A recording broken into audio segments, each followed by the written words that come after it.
I do recall about 3 days after waking up, a vision that I had that at King's College, they took me out on this modern day hover bed, yeah?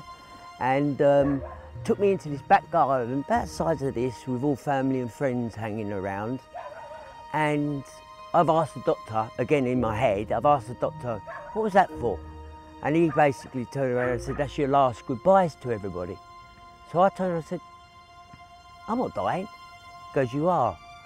And I said, I ain't dying. No way am I going anywhere. And then, 3 days later, I woke up from the coma. It all started when my sister, who was very, very close to me, got lung cancer. So that was the first major hit that I got, and she did pass on shortly after, and that really destroyed me.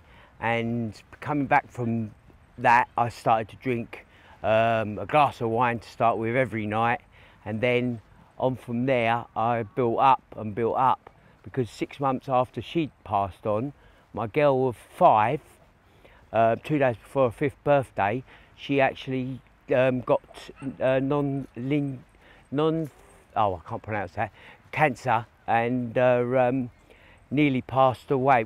I had another hit, and when she was going through Great Ormond Street, I was building up the alcohol, but not realising I was becoming an alcoholic. And then I managed to end up with drinking 3 bottles a day. And then after my girl got better, my dad died of a good old age, but my brother also passed away on the same day within 4 hours of each other. And again, that hit me quite strongly and led me to drink a bit more. And that's when I realised that alcohol had grabbed me.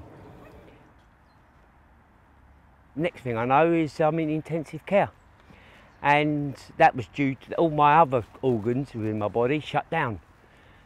And they put me on the transplant list. And within a week of being on a transplant, and this was what's amazing to me, I actually managed to get a new liver. And that is fascinating, because that is what you call a miracle. It's been a difficult time, because as you say, you don't know. Most people, some people are in denial of alcohol. Some people don't realise until it's too late, like myself. And when it grasps you, it's your best friend when you're having a bad time, but it's your worst enemy in total. And I found that out big time. And it was the most 6 months of hell for me. I weren't coming out of that hospital a few times, to be honest with you, and I'm never going to touch a drink in the rest of my life.